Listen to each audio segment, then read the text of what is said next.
이 밤에 주신 하나님의 말씀을 보겠습니다. 구약 성경입니다. 신명기 말씀입니다. 신명기 20장입니다.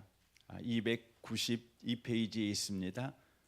292페이지 신명기 20장입니다. 신명기 20장 1절에서 4절까지 기록된 말씀을 보겠습니다. 1절부터 4절까지입니다. 우리 함께 말씀을 읽도록 하겠습니다. 내가 나가서 적군과 싸우려 할 때에 말과 병거와 백성이 너보다 많음을 볼지라도 그들을 두려워하지 말라. 애굽 땅에서 너를 인도하여 내신 내 하나님 여호와께서 너와 함께 하시느니라. 너희가 싸울 곳에 가까이 가면 제사장은 백성에게 나아가서 고하여 그들에게 말하여 이르기를 이스라엘아 들으라. 너희가 오늘 너희의 대적과 싸우려고 나왔으니 마음에 겁내지 말며 두려워하지 말며 떨지 말며 그들로 말미암아 놀라지 말라.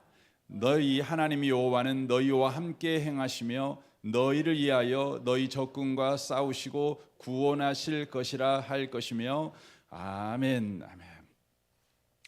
함께 예배하는 모든 분들 가운데 이 말씀의 축복이 함께 하시기를 주님의 이름으로 축원합니다. 오늘 본문 말씀은 이제 이스라엘 백성이 가나안 땅에 들어간 이후에 가나안 족속과 혹은 다른 족속과 싸움을 할 때에 이렇게 싸워야 된다라는 규정을 가르쳐 주고 있는 내용의 말씀입니다. 가나안 족속과 싸울 때는 이렇게 싸우라, 그 부분은 10절부터 18절까지 말씀을 해주고 있고, 오늘은 그 외의 민족과 싸울 때에는 이렇게 싸워야 된다라는 규정을 바로 말씀해 주고 있습니다. 1절을 보면 이렇게 되어 있습니다. 내가 나가서 적군과 싸우려 할 때에 말과 병거와 백성이 너보다 많음을 볼지라도 그들을 두려워하지 말고 너희 애굽 땅에서 너를 인도하여 내신 내 하나님 여호와께서 너와 함께 하시리라 라고 말씀하십니다. 이 본문 말씀을 보시면 이스라엘과 싸워야 될 싸움의 대상은 항상 이스라엘보다 말과 병거와 백성이 많을 것이다 라는 것을 말해주고 있습니다. 저와 여러분의 인생 속에서 싸워야 될 싸움의 대상은 언제나 만만한 대상이 아니라는 것이죠. 저와 여러분이 가지고 있는 실력보다 훨씬 강한 실력을 가진 자가 우리의 대적이라는 것을 말씀해 주십니다. 이 부분은 오늘은 나보다 약한 대적을 만나고 내일은 나보다 강한 대적을 만나고 이게 아니라 여러분이 천국 가는 그날까지 우리가 만나야 될 대적은 항상 우리보다 강한 대적이라는 것을 말해주고 있습니다. 여기에 보면 세 가지가 우리보다 많다 이렇게 말씀합니다. 먼저 말과 병거와 백성이 너보다 많음이라고 말씀하고 있습니다. 여기에 말이라고 하는 것은 말은 여러분 야생말이 있고 길들여진 말이 있지 않겠습니까? 그러니까 전쟁에 쓸 수 있는 말은 야생말이 아니지요. 잘 훈련된 말이겠지요. 그러므로 여기서 말이라는 것은 잘 훈련된 군사력을 상징하는 것입니다. 그리고 병거가 나오고 있습니다. 여기에 나와 있는 병거는 당시로 말하면 최신 무기, 탱크라고 말을 할 수 있고 최신 무기라고 말씀을 바로 드릴 수 있는 것이죠. 요즘으로 말한다면 원자폭탄이 될 수도 있겠고 그 세계에서 최고로 좋은 무기를 바로 지칭하고 있는 내용의 말입니다. 그러므로 최첨단의 과학을 의존해서 만들어낸 최고의 무기를 가르치고 있는 것입니다. 더 나아가서 여기에 백성이 나옵니다. 여기에 백성이라는 것은 그냥 인구수가 많은 것을 의미하고 있는 것이 아니라 바로 조직된 힘을 의미하고 있는 단어입니다. 그러니까 군대라고 말씀을 드릴 수 있죠. 오합지졸이 아닙니다. 강한 군대는 조직이 강하지요. 여러분 독일 군대가 강한 이유가 뭐냐면 독일은 어떤 민족보다 조직을 잘하는 민족이라고 그럽니다. 조직을 잘하는 민족이 강한 군대를 바로 소유하고 있는 것이죠. 그러니까 여기에 말과 병거와 백성이라는 것은 바로 잘 훈련된 군사력과 뛰어난 과학 문명을 바탕으로 한 최신 무기와 아주 합리적이고 또 강한 조직을 가진 바로 집단이라는 것을 바로 나타내고 있다고 하는 것입니다. 과연 당시에 애국과 가나안 민족들은 이러한 강한 바로 민족이었음을 성경은 말씀합니다. 이제 가나안 땅에 가서 이스라엘 백성이 싸워야 될 가나안 민족이 그랬죠. 여호수아 11장 1절을 보겠습니다. 하소랑 야빈이 이 소식을 듣고 마돈왕 요밥과 시므론 왕과 아삽 왕과 및 북쪽 산지와 기네롯 남쪽 아라바와 평지와 서쪽 돌의 높은 곳에 있는 왕들과 동쪽과 서쪽의 가나안 족속과 아모리 족속과 헷 족속과 브리스 족속과 산지의 여부수 족속과 미스바 땅 헤브론 산 아래 히 족속들에게 사람을 보내매 그들이 그 모든 군대를 거느리고 나왔으니 백성이 많아, 이게 군대가 많다는 것이죠. 조직된 군대가 많아 해변에 수많은 모래 같고 말과 병거도 심히 많았으며 이 왕들이 모두 모여 나와서 이스라엘과 싸우려고 메론 물가에 함께 진쳤더라라고 말하고 있습니다. 여호수아 17장에 보면 요셉 자손이 이르되 이 산지는 우리에게 넉넉하지도 못하고 골짜기 땅에 거주하는 모든 가나안 족속에게는 베스완과 그 마을에 거주하는 자들이든 이스라엘 골짜기에 거주하는 자이든지 다 철 병거가 있나이다 라고 말합니다. 이들은 이미 철기 문명을 바탕으로 한 강력한 바로 무기 체계를 갖추고 있는 민족이라는 것을 바로 말해주고 있다고 하는 것입니다. 이스라엘 민족이 가나안 땅에 가서 싸워야 될 대상은 이스라엘보다 훨씬 강한 바로 민족이었다는 것이죠. 말로만 강한 민족이 아닙니다. 단지 숫자만 많은 민족이 아니었습니다. 그들은 이스라엘을 단방에 바로 쓰러뜨릴 수 있는 강력한 군사력과 무기와 조직력을 가진 바로 집단이었다는 것을 말해주고 있습니다. 그럼에도 불구하고 우리 하나님께서는 그들의 이스라엘 사람들에게 뭐라고 말하냐면 그들을 두려워하지 말라 이렇게 말씀하십니다. 두려워하지 말라고 말씀하십니다. 하나님께서 그렇게 말씀하신 이유가 있지요. 그 이유가 뭡니까? 바로 내 하나님의 여호와께서 너와 함께 하실 것이니까 너 두려워하지 말라 이렇게 말씀을 하십니다. 우리는 이때 이런 질문을 하게 되죠. 이런 엄청난 조직력과 최신 무기와 강력한 훈련된 군사력을 가진 자들 앞에 우리가 겁낼 수밖에 없죠. 겁내는 게 그게 정상 아니겠습니까? 그런데 우리 보고 겁내지 말라는 거예요. 비상식적인 행동을 하라는 것입니다. 네 마음이 움직이는 대로 움직이지 말라는 것이죠. 그 이유가 하나님이 너와 함께하기 때문이다. 이런 것입니다. 그때 우리는 이런 질문하죠. 대체 하나님이 누구이시기에 우리 보고 두려워하지 말라라고 이렇게 강력하게 말씀하실 수 있는가? 과연 하나님이 함께 하시면 우리는 두려움을 갖지 않아도 되는가? 우리에게 두려워하지 말라고 하시는 그 하나님, 함께 하시겠다는 하나님이 대체 누구인가? 이 질문을 우리가 당연히 해야 되는 것이죠. 하나님은 친히 우리와 함께 하신 하나님이 어떤 하나님인지를 이렇게 소개하십니다. 20장 1절 중반을 보십시오. 그들을 두려워하지 말라. 애굽 땅에서 너를 인도하여 내신 내 하나님 여호와께서 너와 함께 하시느니라 라고 말씀합니다. 애굽 땅에서 너를 인도하여 내신 내 하나님 여호와라고 말씀하십니다. 애굽에서 이스라엘을 건져내신 하나님이 이스라엘과 함께 하니까 가나안 땅에 가면 너희보다 훨씬 강한 무기 체계와 훈련된 군인과 또 조직력을 갖추고 있는 적이 너희들 앞에 있을지라도 겁낼 필요 없어 라고 말하는 것이죠. 이 말은 이런 의미가 되겠죠. 애굽에 비하면 가나안에 가서 만날 너의 대적은 아무것도 아니야. 너 알잖아. 애굽이라고 하는 이 나라가 가지고 있는 말과 병거와 군대는 가나안 땅에서 네가 경험할 군대와는 비교가 안 된다는 거. 그런데 우리 하나님께서 그 애굽 군대를 바로 멸해버리고 너를 인도해 내셨어. 그 하나님이 가나안 땅에서 네가 대적을 만날 때 너와 함께 할 거니까 너 겁내지 마, 이렇게 말씀하는 것이죠. 여러분, 애굽이 얼마나 강한 민족이었는지는 여러분이 잘 아실 것입니다. 그 당시에 근동 국가에서 가장 강한 민족은 여러분 이집트였습니다. 애굽 군대였습니다. 여러분, 서점에 가면 람세스 2세라는 책이 있어요.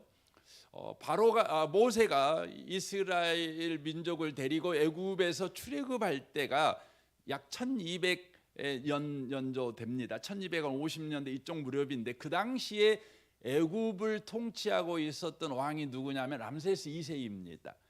그러니까 이 이집트의 역사 속에서 가장 강성한 왕국이 19왕조인데, 그 19왕조에서도 가장 뛰어나고 가장 탁월한 왕이 누구냐면 람세스 2세였습니다. 최고의 황금기를 맡고 있는 이집트, 그래서 고대 근동을 다 장악한 제국을 이루고 있는 이 이집트에서 우리 하나님께서 이스라엘을 구원해 내셨습니다. 당시 이스라엘은 어떤 상황이었습니까? 여러분이 잘 아는 것 같이 400년 동안 노예 생활을 한 상태였습니다. 그러므로 그들의 상태는 가장 약하고 가장 비참한 상태입니다. 희망이라고는 하나도 가질 수 없는, 그들의 눈에는 총기가 없지요. 언제나 비관에 찬 그런 눈빛을 하고 있는 상황 가운데 있는 그들, 지쳐버리고 무기력해져 있고 의심과 회의에 빠져 있는 그들, 그리고 그들 앞에 80세 노인 모세가 지도자로 선 상태. 그러니까 어느 것 하나 이스라엘 속에서는 희망을 찾을 수 없는 그런 상태 가운데 있을 때에 우리 하나님께서 이스라엘을 바로 건져내셨습니다. 어떻게 건져내셨습니까?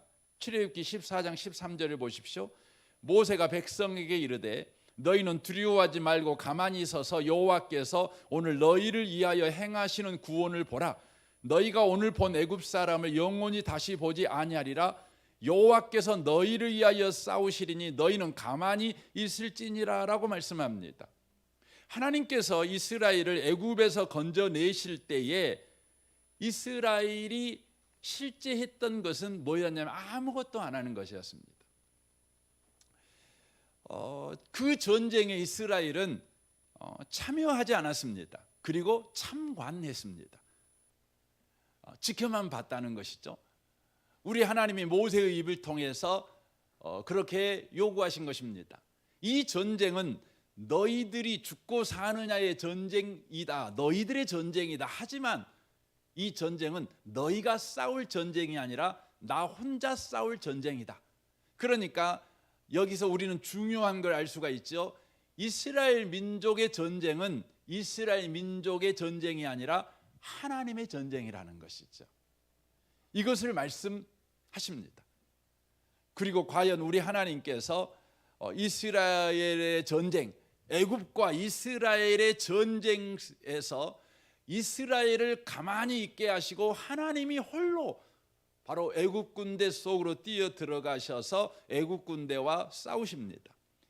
22절 보십시오. 이스라엘 자손이 바다 가운데를 육지로 걸어가고 물은 그들의 좌우에 벽이 되니 애굽 사람들과 바로의 말들 병거들과 그 마병들이 다 그들의 뒤를 추격하여 바다 가운데 들어온지라.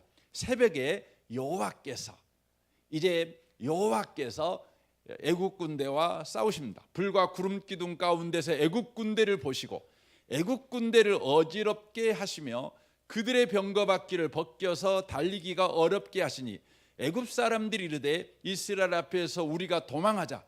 여호와가 그들을 위하여 싸워 애굽 사람들을 치는도다. 여호와께서 모세에게 이르시되 내 손을 바다 위에 내밀어 물이 애굽 사람들과 그들의 병거들과 마병들 위에 다시 흐르게 하라 하시니 모세가 그 손을 바다 위에 내밀매 새벽이 되어 바다의 힘이 회복된지라. 애굽 사람들이 물을 거슬러 도망하나 여호와께서 애굽 사람들을 바닷 가운데 엎으시니 물이 다시 흘러 병거들과 기병들을 덮되 그들의 뒤를 따라 바다가 들어가 바로의 군대를 다 덮으니 하나도 남지 아니하였더라. 그러나 이스라엘 자손은 바다 가운데를 육지로 행하였고 물이 좌우의 벽이 되었더라.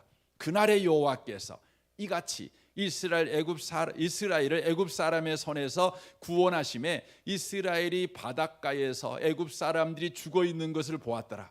이스라엘이 여호와께서 애굽 사람에게 행하신 그 큰 능력을 보았으므로 백성이 여호와를 경외하며 여호와와 그의 종 모세를 믿었더라라고 말씀합니다. 이스라엘은 아무것도 할 필요가 여러분 없었습니다. 다만 참관할 뿐입니다. 그들의 전쟁입니다. 참여해야 될 전쟁이며 그들이 피를 흘려야 될 전쟁입니다.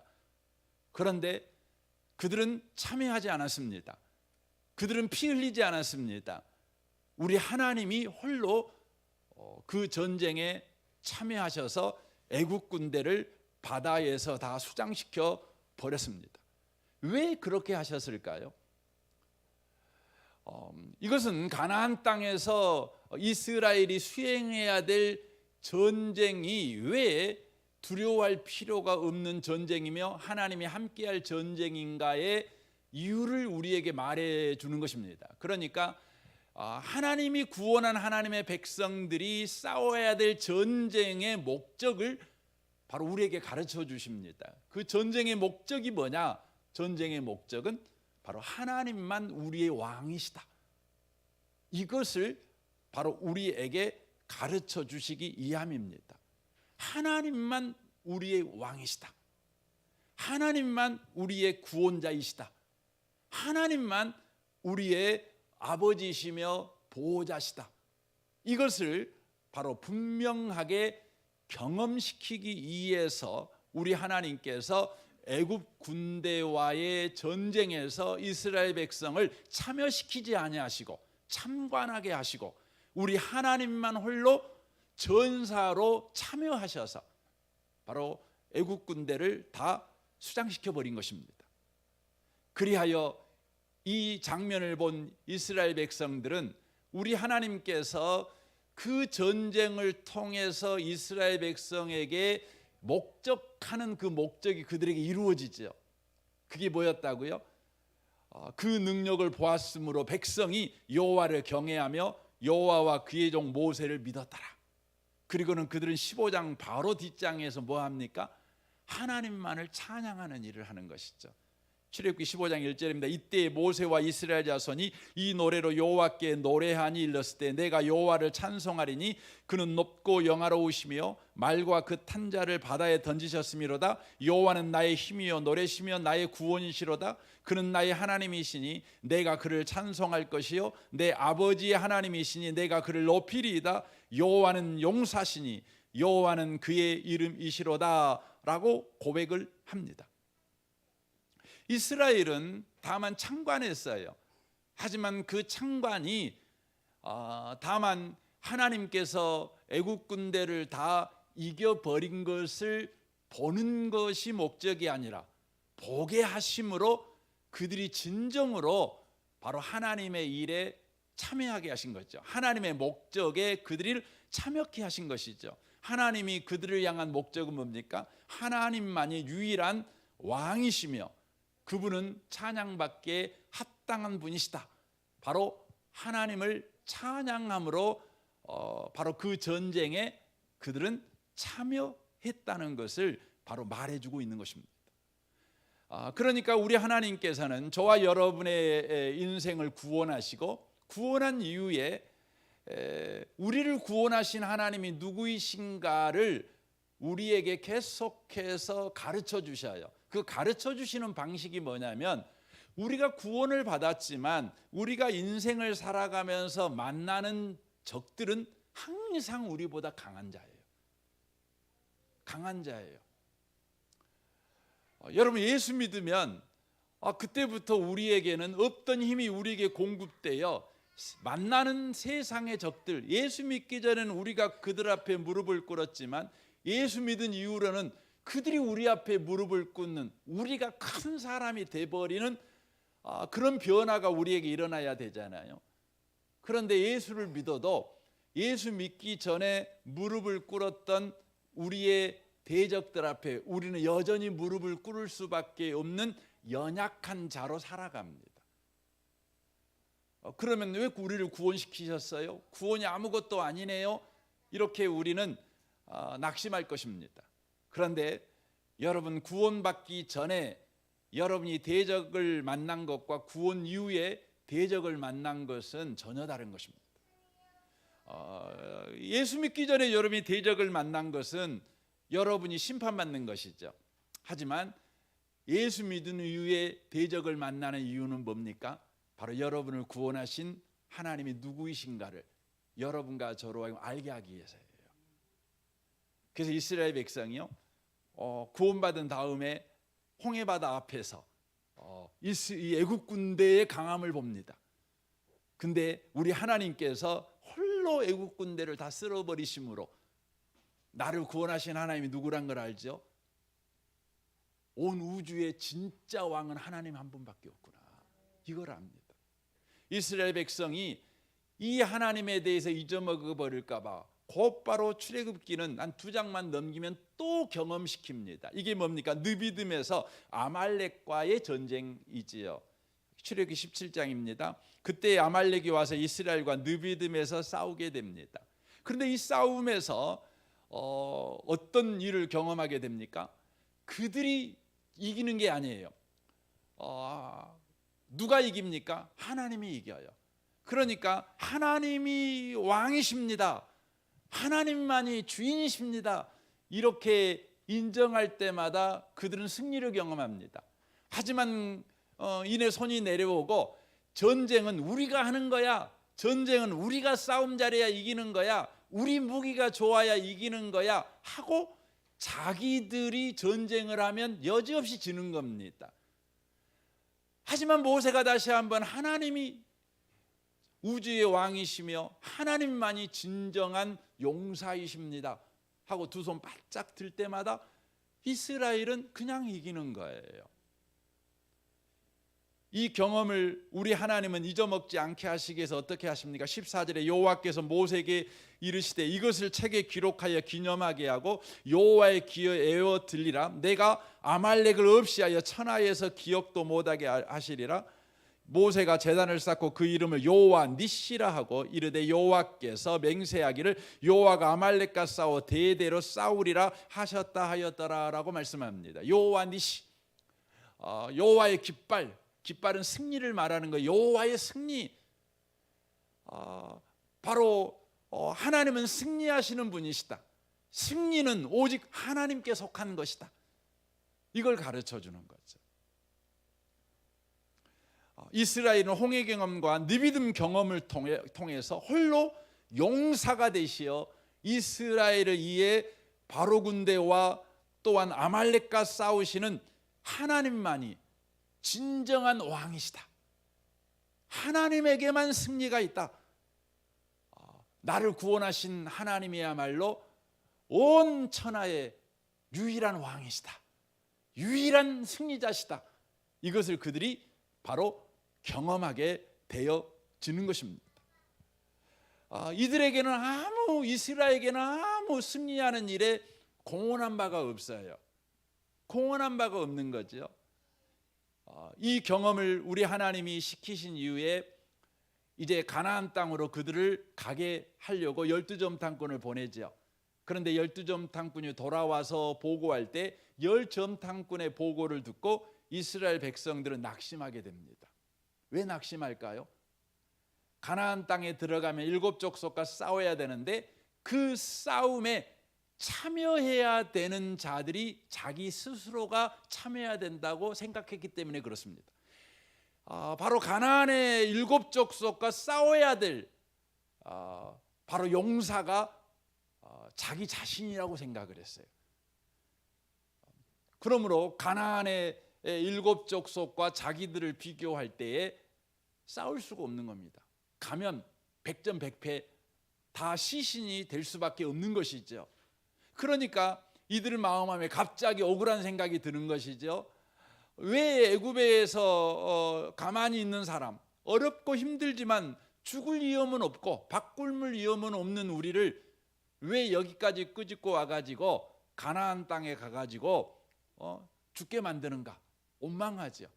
그래서 돌멩이 들고 우리 모세 죽이고 새로운 지도자 세워가지고 다시 애굽으로 돌아가자, 우리 죽기 싫어, 이런 결정하죠. 근데 그들이 놓쳐버린 게 무엇입니까? 구원받은 자에게 우리 하나님이 강한 바로 대적을 앞에 세워 전쟁을 하게 하시는 이유는 바로 우리 보고 그 전쟁에 이기라고 그 전쟁을 하게 하시는 것이 아니라 바로 우리를 구원하신 하나님이 누구신가를 우리로 알게 하시고 그 하나님과 바른 관계, 그 하나님을 향한 바른 태도를 가진 인생을 살아가라고 우리 하나님께서 그렇게 하신다는 것이에요. 근데 이스라엘 백성은 그걸 이해를 못하는 것이죠. 그래서 가나안의 7 족속을 자기들이 가서 이겨야 될 대상, 자기들이 용사가 되어야 될 대상으로 생각한 것입니다. 그들은 홍해바다에서 그렇게 노래하지 않았습니까? 여호와는 용사시니 여호와는 그의 이름이시로다. 여호와가 용사예요. 하나님이 싸우실 전쟁이잖아요. 그래서 그들은 자기가들이 싸워야 된다고 해서 원망하고 불평하다가 어떻게 됩니까? 40년 광야 생활을 하게 되는 것이죠.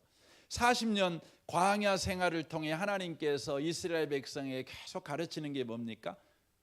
이스라엘 백성이 싸워야 될 싸움은 이스라엘이 참여하는 싸움이 아니라 여호와 하나님이 홀로 싸우는 싸움이시다. 다만 이스라엘 백성은 참관하는 바로 싸움이다. 이것을 배우게 하셔요. 배우게 하셔요. 여러분, 예수 믿는 사람들은 인생을 살아갑니다. 우리 인생을 살잖아요. 여러분, 인생에서 만나는 모든 것들은 괴물 같은 우리의 대적들이잖아요. 여러분, 나이 먹어간다는 것도 여러분 괴물 아닙니까? 여러분, 늙어간다는 것도 괴물 아닙니까? 병 들어간다는 것도 우리가 어떻게 여러분 싸워 이길 수 있는 건 아니지 않습니까? 뭐 자식들도 어떻게 싸워서 이깁니까? 뭐 자식 문제 여러분 다 쓰러지죠. 우리는 그것 때문에 골머리를 앓죠. 왜 그렇습니까? 우리 인생이니 우리가 헤쳐나가야 된다고 생각을 해요. 우리가 들어가야 될 가나안 땅이니 그 가나안 땅에 있는 대적은 우리가 싸워야 될 대상 아니겠는가? 이게 논리적이고 합리적인 여러분 생각 아니겠습니까? 우리 인생이니 우리 인생에 일어나고 있는 모든 문제는 여러분 우리가 해결하면서 살아야지요. 이게 당연한 논리적인 여러분 결론이 아니겠습니까? 그런데 우리 하나님이 예수 믿는 사람인 저와 여러분에게 말해요. 너의 인생이지만 너의 인생은 참관해야 될 인생이지 참여해야 될 인생이 아니야. 그래서 네 인생의 결론이 뭐냐면 내가 인생을 살면 참 힘들었다. 참 수고했어. 힘들었어.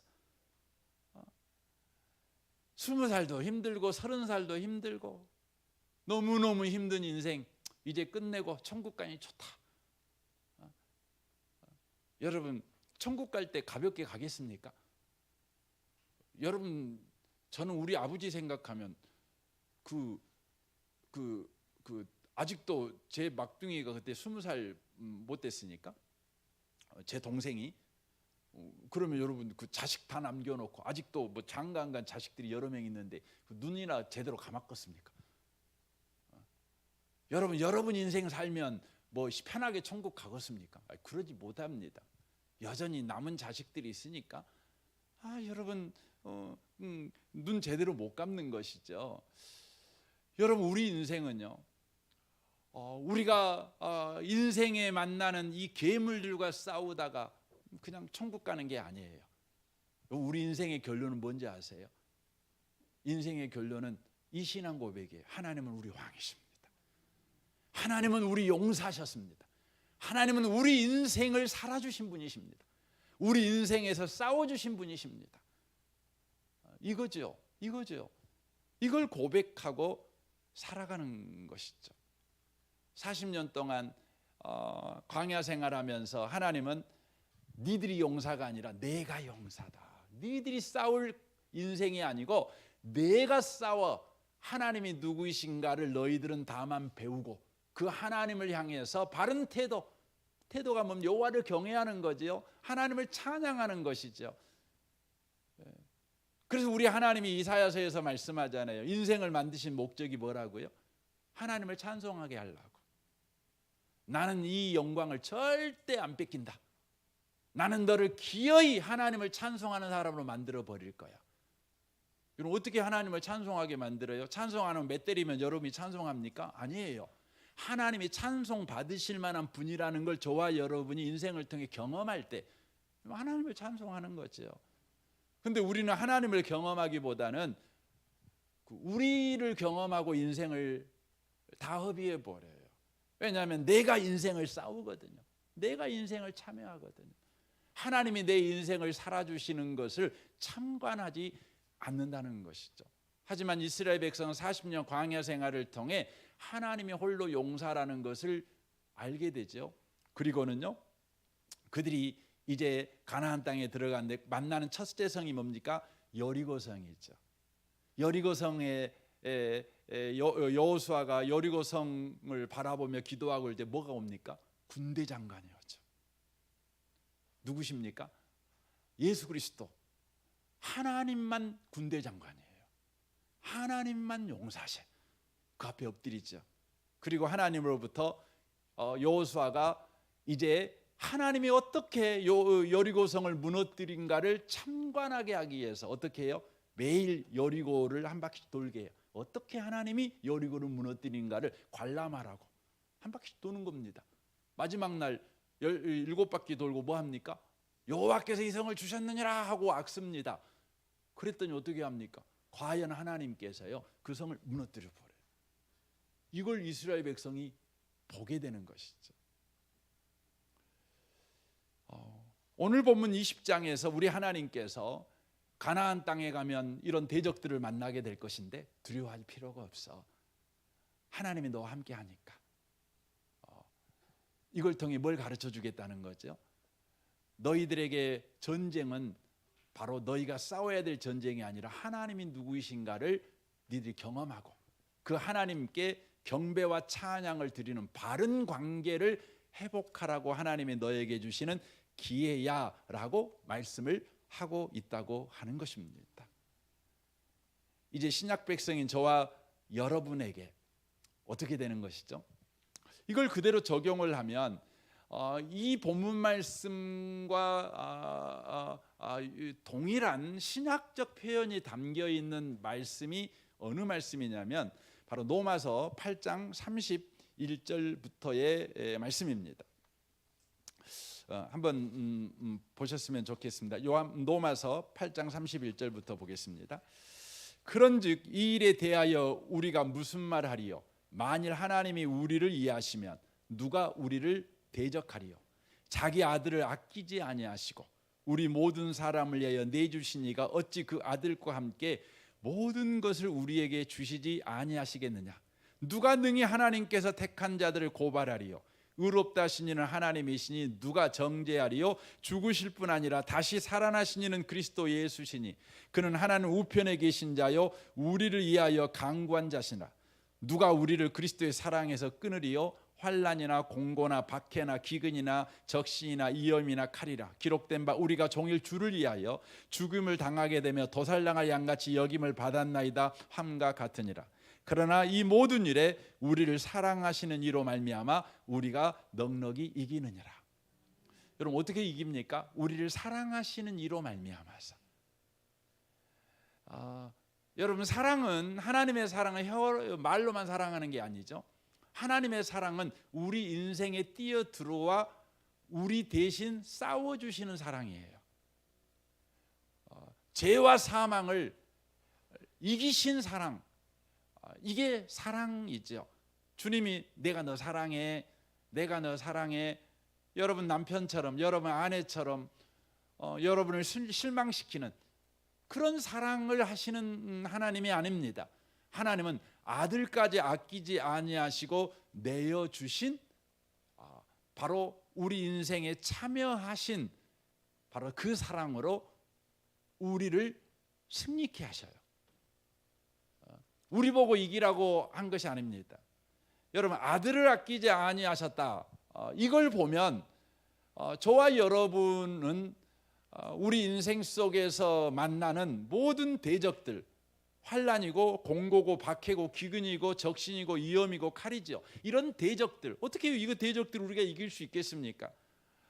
이런 대적들 앞에 우리는 몸부림을 치죠. 그래도 사람 자존심이 있으니까 이것들을 만나자마자 곧바로 우리가 항복 안 하잖아요. 해볼 만큼 해봅니다. 그래도 우리는 이겨낼 수가 없지요. 그런데 저와 여러분에게 놀라운 것은 이런 적들을 만나도 우리는 반드시 이긴다는 겁니다. 왜냐하면 아들을 아끼지 아니하시고 우리 모든 사람을 위하여 내주신 그분이 바로 우리 인생 속에 뛰어들어와 친히 싸워주시기 때문에 그렇습니다. 여러분, 하나님이 용사셔요. 여러분, 예수 믿는 사람은요, 용사처럼 인생을 사시면 안 돼요. 예수 믿는 사람은요, 관중처럼 사셔야 돼요. 여러분, 하나님이 싸우시는 경기를 보면 얼마나 여러분 신바람 나겠습니까? 여러분 막 파도 타기 응원하고 막 이름 부르며 연호하고, 이게 여러분 관중들이 하는 것 아니겠습니까? 예수 믿는 저와 여러분이 해야 될 일이 바로 그것밖에 없는 인생이라는 것이죠. 여러분, 아들까지 아끼지 아니하셨다는 건 뭡니까? 좀 전에 처음 소개드릴 때 애국 군대와 가나안에서 만나는 7 족속과 비교를 하면 여러분, 그것은 비교가 불가할 만큼 애국 군대가 강해요. 근데 여러분과 제가 인생에서 만나는 환난이며 공고나 박해, 기근, 적신, 위험, 칼, 여러분 엄청난 대적들이잖아요. 엄청난 상대지 않습니까? 그런데 이 상대와 여러분 죄와 사망과는요 상대가 안 돼요. 여러분, 아무리 환난이 많다고 해도, 아무리 여러분 배고프고 박해받아도요, 여러분 죽음보다 죄보다 강하지는 않아요. 그런데 우리 예수님께서 십자가에서 죄와 사망을 이기셨어요. 그 이기신 주님께서 죄와 사망과 째비가 되지 않는 공고, 박해, 기근, 위험, 적신, 이것들과 우리 앞에 놓인 이것들과 우리 주님이 친히 싸워주시겠대요. 그래서 하나님이, 나를 구원하신 하나님이 어떤 분이신가를 우리에게 바로 나타나 보여주시겠대요. 그래서 우리의 입술이 마침내 나를 구원하신 하나님만이 내 인생의 용사십니다, 만왕의 왕이시며 참된 승리자이시며 온 우주를 통치하실 분이십니다 라고 진정으로 고백하는 자가 되게 하신다는 것이죠. 그래서 여러분, 에베소서 말씀에 보면 우리 하나님께서 저와 여러분을 향해서 가지고 있는 창세전부터 가지고 있는 목적이 분명하게 나옵니다. 거기에 보시면 3절이 이렇게 돼 있죠. 찬송하리로다 하나님 곧 우리 주 예수 그리스도의 아버지께서 그리스도 안에서 하늘에 속한 모든 신령한 복을 우리에게 주시되 곧 창세전에 그리스도 안에서 우리를 택하사 우리로 사랑 안에서 그 앞에 거룩하고 흠이 없게 하시려고 그 기쁘신 뜻대로 우리를 예정하사 예수 그리스도로 말미암아 자기 아들들이 되게 하셨으니 이는 그가 사랑하는 자 안에서 우리에게 거저 주신 바 그의 은혜의 영광을 찬송하게 하려는 것이라 라고 되어 있습니다. 찬송하는 거예요. 찬송이라는 이 단어는 히브리적인 의미로는 자랑한다는 거예요. 자랑한다는 거예요. 하나님을 자랑해요. 하나님을 자랑하려면 하나님이 하신 일을 여러분과 제가 알아야 자랑을 할 거 아니겠어요? 하나님이 하시는 그 일, 바로 십자가의 아들까지 아끼지 아니하시고 내어주신 그 놀라운 주님께서 우리 인생 속에 우리가 만나는 대적들을 바로 다 이기심으로 바로 주님만이 우리 인생의 용사시라는 것을 드러내 보여 주신다는 것이죠. 이로 인하여서 우리는 하나님을 찬송할 수밖에 없게 되어진다고 하는 것입니다. 성경에 보면 솔로몬이 나와요. 솔로몬은 지혜의 왕이지요. 그럼에도 불구하고 솔로몬이 하나님의 이 놀라운 은혜를 받아놓고도 그가 나라를 잘못 다스리죠. 그가 왕이 됐을 때에 그는 주변 국가의 위험에서 이스라엘을 지켜내기 위해서 그가 쓴 방법이 뭡니까? 바로 주변 나라의 공주들과 혼인을 통해서 혼인관계로 평화를 구축하는 것이었어요. 그리고 더 나아가서 강력한 군사력을 키우는 것이었습니다. 그러니까 두 가지죠. 내적으로는 강한 군사력을 키우고 외적으로는 외교 정책을 잘하는 거죠. 여러분 요즘 우리나라도 그걸 원하는 거죠. 강력한 군사와 또 주변 강대국과의 우호적인 관계를 가짐으로 인하여 우리나라의 평화를 지키는 것. 이게 여러분 모든 여러분 그 정권들이 이 나라를 지켜가는 가장 강력한 두 가지 방법이 아니겠습니까? 그렇죠. 솔로몬이 그 정책을 썼어요. 그런데요, 그 정책이 얼마나 어리석고 무의미한 정책인지 금방 탄로나 버립니다. 솔로몬이 죽자요, 금방 나라가 두 동강이 나버립니다. 남북으로 갈라져 버립니다. 그리고 남쪽과 북쪽은 이제 강력한 군사력을 갖고 있지 못하니 외교 정책을 통해서 이 군사력의 미진한 부분을 바로 다른 나라에 의존합니다. 다른 나라의 군사력에 의존하는 것이죠. 그래서 북쪽은 처음에는 아수리아에 의존하지요. 남쪽은 애굽에 의존하지요. 결국 여러분 어떻게 됩니까? 북쪽도 남쪽도 애국 군대에 의하여서 멸망당하게 됩니다. 왜 그렇게 돼 버렸죠? 구원받은 하나님의 백성, 택함받은 하나님의 백성임에도 불구하고 스스로 용사가 되어 대적들에서 자기 나라를 지켜내려고 할 때에 주변 국가의 적이 될 뿐만 아니라 하나님의 대적이 돼 버렸어요. 이게 무서운 거예요. 그래서 여러분, 하나님이 이스라엘 위해서 싸워 주셨잖아요. 이스라엘 백성이 하나님만이 왕이십니다. 우리는 외교를 통해서 내적으로 강력한 군사력을 갖춤으로 우리의 평화가 지켜지는 것이 아니라 하나님께서 우리를 구원하셨음에 이 구원을 하나님께서 지켜주실 것입니다라는 믿음 위에 선 삶을 살아내지 못하니까 어떻게 됐어요? 하나님이 친히 이스라엘의 대적이 돼버려요. 그래가지고 하나님이 친히 이스라엘 백성을 어떻게 해요? 아수리아를 불러갖고 북이스라엘을 쳐서 멸망시켜버리고 바벨론을 바로 하나님의 백성을 때리는 막대기로 써가지고 유다를 멸망시켜버리는 것이죠. 그리고 그들이 바벨론 포로로 끌려가고 북쪽 이스라엘은요, 민족이 어디로 흩어져 버리는지 몰라요.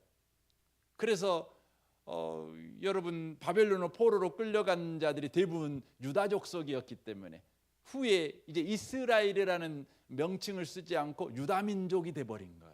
지금도 유대 민족이라 그러잖아요. 유대 민족. 이스라엘은 12지파가 있는데 유대 지파만 지금 이야기를 하는 것이죠. 우리 하나님께서 그들을 바벨론에 끌고 가가지고 가르치는 거죠. 뭘 가르쳐요? 너희를 구원하신 하나님께서 바로 너희들의 인생의 온전한 주님이시다. 이걸 가르쳐요. 계속 가르치는 것입니다. 이 밤에 오신 복 있는 성도 여러분, 주님은 우리에게 늘 대적을 두십니다. 허용하십니다. 그 이유는 우리를 구원하신 하나님이 누구이신지를 여러분이 바르게 배워 그 하나님과 바른 관계, 마땅히 우리가 취해야 될 하나님을 경외하며 하나님을 찬양하는 그런 놀라운 인생, 바로 우리 인생의 전쟁에 참여하는 자가 아니라 참관하는 자. 그래서 저와 여러분이 그냥 기뻐 뛰며 하나님의 승리를 마음껏 응원하고 찬양하는 그런 인생을 우리 주님께서 저와 여러분에게 허락하기를 원하십니다. 저는 이곳에 계신 여러분의 인생이 놀랍게 그렇게 하나님을 진심으로 찬양하는 그런 그리스도인의 인생을 회복하는 은혜가 있으시기를 주님의 이름으로 축원합니다. 아멘. 우리 같이 기도하겠습니다.